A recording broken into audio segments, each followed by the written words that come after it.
Now that we have our project set up, let's build our first AI feature, generating text responses from AI. We'll tackle this in two parts. First, we'll create a route handler to communicate with OpenAI. Second, we'll create a UI to display the response. Let's start by creating a route handler. In the app folder, create a new folder and call it API. This is where all our API routes will live. Now, inside the API folder, create another folder called completion. This name will become part of our API endpoint. Finally, inside completion, create a new file called route.ts. This is where we will write our handler code. Start by defining an async post request handler. Export async function post. The function name must be post, as this tells which HTTP method this handler responds to. Next, let's add our imports at the top of the file. Import the generate text function from the core AI package and the OpenAI provider from AI SDK/OpenAI package. These work together to generate text using OpenAI's models. Inside the post function, let's make our first AI call. We'll call generate text with an object containing two properties. The first property is model. This specifies which language model to use. We'll use the GPT 4.1 Nano from OpenAI. So call OpenAI, passing in GPT-4.1-Nano. We will explore different models later on, but for now, know that GPT 4.1 Nano is a fast, efficient model perfect for generating text. Now the second property is prompt. This is the instruction we give to the model. For now, let's hardcode, explain what an LLM is in simple terms. The generate text function returns a promise that resolves to an object containing the generated text. Let's await the result and destructure the text property from the resulting object. Finally, let's return it as JSON. Return response.json object with key and value set to text. We have just created our first AI-powered API route. Time to test it. We'll use Thunder Client, a VS Code extension for testing APIs. Click on the extension, new request, change the method to post, and send a request to HTTP localhost 3000/API/completion. The request should take a few seconds, and then you'll see the response from the AI. It's an object with the property text, and the value is the text generated from AI. This answer is in response to our prompt, explain what an LLM is in simple terms. So sure, an LLM or large language model is kind of a computer program and you can read the rest. But it is quite clear our route handler is working as expected. 11 lines of code to interact with AI. How crazy is that? But now that we have our API, let's implement the UI. Our UI will accept user input and display the AI's response. So go back to the app folder and create a new folder called UI. Inside UI, create another folder called completion. And in here, create a new file called page.tsx. Now this folder structure is not a Next.js convention. I just like organizing the UI folders to match our API structure. It makes the project easier to navigate. The file names, however, are not flexible. You have to call it page.tsx and route.ts. All right, let's build our UI component step by step. Start by creating the basic component structure. So export, default function, completion page. At the top, we'll add the use client directive, as this will be a client component that will make use of React state and handle interactivity. For the JSX, we'll start with a container div element. And within the container, we'll add a placeholder for our completion text. So display area for completion will go here. At the bottom of the container goes the form. Within the form, we'll add another div container with an input and a send button.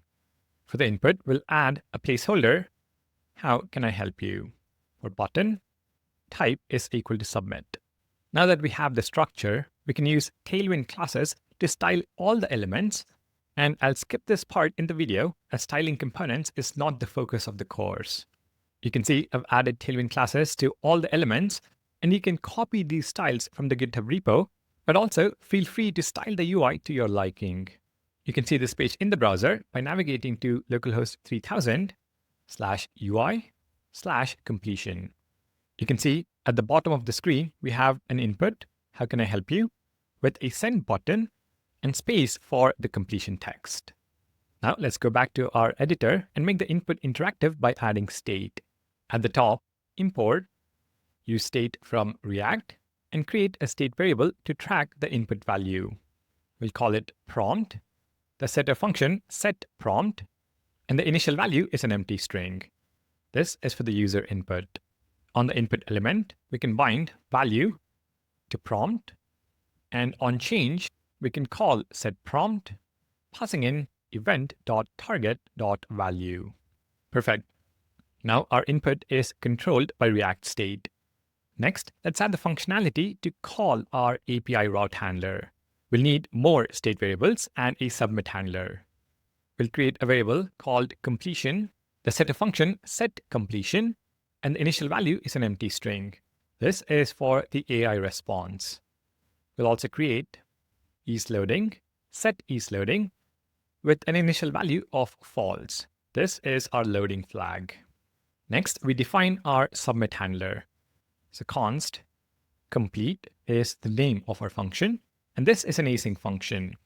The function receives an event of type form event, and we begin by preventing the default behavior of form submission and reloading the page.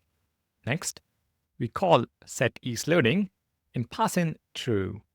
We'll also clear the input immediately for better UX. Next, we'll add a try block where we make our fetch request. So const response is equal to await fetch, and the endpoint is /API/completion.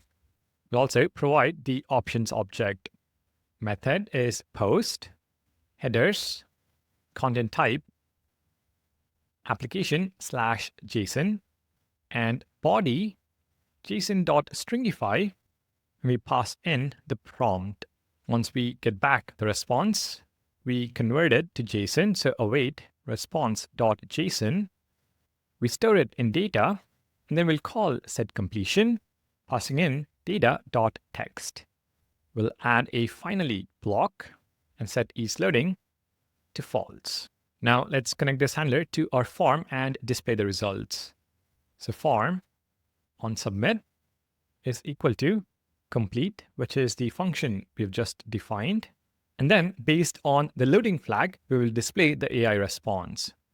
So if isLoading is true, we'll render a div tag with the text loading. Very simple. If isLoading is false, we check if the AI completion exists.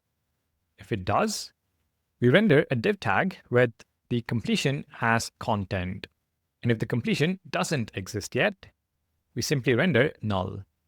We will also disable the send button when isLoading is true.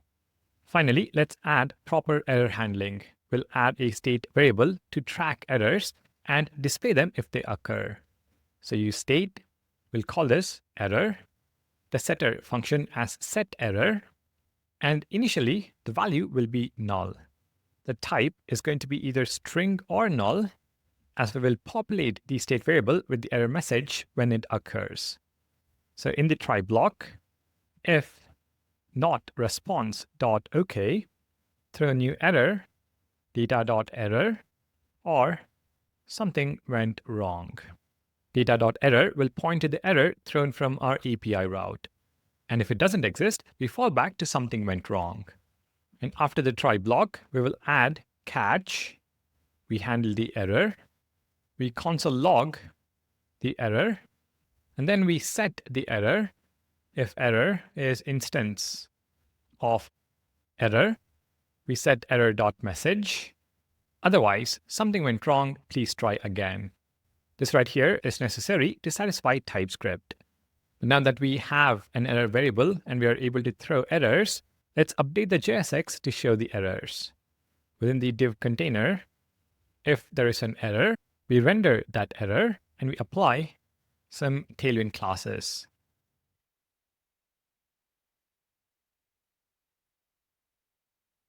Perfect. We've built our UI component progressively. We started with the basics JSX structure, added state to make the input interactive, implemented the API call functionality, and added proper error handling. This approach lets you see the component working at each stage and makes it easier to understand how the pieces fit together. Now, I strongly encourage you to type this code yourself. It really helps with learning. But if you need the completed code, check out the GitHub repo linked in the description. And now that we have our UI ready, we need to modify our route handler to accept the prompt from the request body instead of using a hard-coded prompt. We will also add error handling. So go back to route.ts and update the post handler function. We'll update the handler to accept a request parameter. So request of type request. From the request body, extract the user prompt. So await request.json. This returns a promise that resolves to the request body parsed as JSON. We will destructure the prompt property, so const prompt, and pass it directly to generate text. So prompt is the key and prompt is the value, and you can rely on ES6 shorthand syntax and specify just prompt. We'll then wrap this in a try-catch block to handle any errors. So try, catch, and if there is an error, console.error, error generating text, and we log the error, and we return response.json, error failed to generate text. We also specify status 500. We can change console log to console error in page.tsx as well. All right, that was a lot of code, but now it's time to see it in action. Make sure your dev server is running. Navigate to /UI/completion and try asking, explain machine learning in one paragraph. Press enter. You should see the loading state. Then the AI response appears. Modify the model name to force an error. So Nano 123. Send a new request, hello, and you should see the error message, failed to generate text. There you go. We've built our very first AI-powered feature, text completion. Let me revert the model name and quickly summarize what we have done. First, we created a route handler to communicate with OpenAI's API. We made use of generate text from AI core package and OpenAI from AI SDK/OpenAI. For the UI, we created a clean form input and response display. We set up state variables. We accepted the prompt, made a fetch request passing in the prompt, and set the completion text. Based on the state variables, we display either the error, the loading text, or the completion. Text completion like this is perfect for Q&A features, content summarization, or any scenario where you need AI-generated text. Just remember, each API call costs money, so start with simple prompts while learning, and keep an eye on your OpenAI usage dashboard. All right, our text completion works great. Next, we'll learn how to improve this experience with streaming responses.